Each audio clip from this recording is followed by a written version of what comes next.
நிறைய பேர் பேச வேண்டியது இருப்பதனாலும் சிறிய கருத்தா ஒரு ஜாதகத்தில் ஒருவருக்கு திருமணம் ஏன் தாமதமாகுது அப்படிங்கிறதுக்கான எளிமையான விஷயமாக இதை பயன்படுத்திக்கலாம் சார். நீங்கள் ஒரு ஜாதகத்தில் அவருடைய குரு செவ்வாய் சனிக்கு திரிகோணத்தில் ஒரு பெண் கிரகம் இருப்பின் அவருக்கு இளமையில் திருமணம் நடைபெறும்.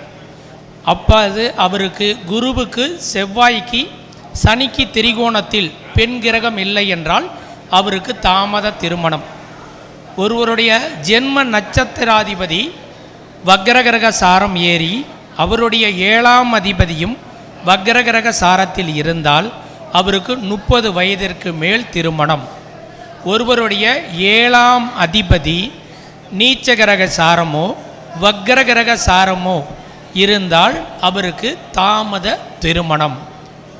ஒருவருடைய ஆண் கிரகம் பெண் கிரகத்தை தொடவில்லை, ஆனால் அவருக்கு எளிமையாக திருமணம் நடைபெற்றுச்சு அப்படின்னா அவருக்கு 1, 5, 7, 9 இருந்து திசை நடந்திருந்தால் அவருக்கு திருமணம் நடைபெறும்.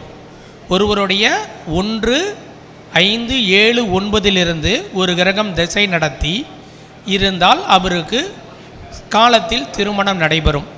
யாருக்கு தாமத திருமணம் அப்படின்னு எடுத்துக்கிட்டிங்கன்னா ஒருவருடைய லக்னம் அப்படிங்கிறது உடைபெற்ற நட்சத்திர சாரம் ஏறி அவருடைய 7ஆம் அதிபதியும் உடைபெற்ற சாரத்தில் இருந்தால் அவருக்கு தாமத திருமணம். ஐயா அவருக்கு எல்லாமே நல்லா இருக்குது, அவருக்கு திருமணமே ஆகலை அப்படிங்கிற அடுத்த நிலைக்கான ஒரு கேள்வி வருதுன்னா அவருடைய குரு அவருடைய சுக்கிரன் ராகு கேதின் சாரத்தில் ஏறி ராகு கேதுவுடன் 10 டிகிரிக்குள் இருப்பதில் திருமண தாமதத்தை கொடுக்கிறது ஐயா. சரி, இதற்கான வழிபாடு அப்படின்னு எடுத்துக்கிட்டிங்கன்னா கிருத்திகை நட்சத்திரம் சுக்கிரனை தொடுகிறதுனால் செவ்வாய் முருகப்பெருமானை வழிபாடு பண்ணும்போது தடையில்லாமல் சீக்கிரம் திருமணம் நடைபெறும். அதேபோல் சுக்கிரன் முதல் குருவோட நட்சத்திரத்தில் திருநாள் திருச்செந்தூர் வழிபாடு செய்வதன் மூலம் மிக தாமதமில்லாமல் திருமணம் நடைபெறும்.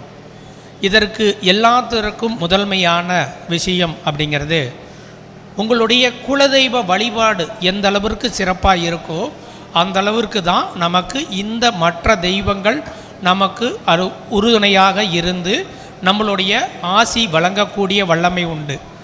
வருடத்தில் ஒரு முறை அல்லது இருமுறை உங்கள் குலதெய்வத்தை எந்த அளவிற்கு வணங்குகிறீர்களோ அந்த அளவிற்கான வெற்றிகள் அப்படிங்கிறது உங்களுக்கு எளிமையாக கிடைக்கும்.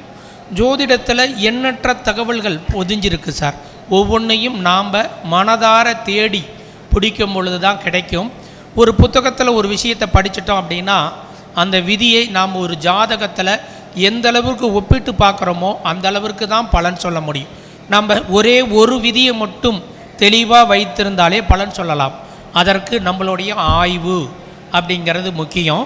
அதனால் எல்லாருமே முடிந்த அளவிற்கு படிப்பதை விட்டு அடுத்தடுத்த நிலைகளுக்கு ஆய்வுகளை மேற்கொள்ளும் பொழுதே நமக்கு எல்லா விஷயங்களும் எளிமையாக வாய்ப்பளிக்கத்தமைக்கு நன்றி, வணக்கம், வாழ்க வளத்துடன்.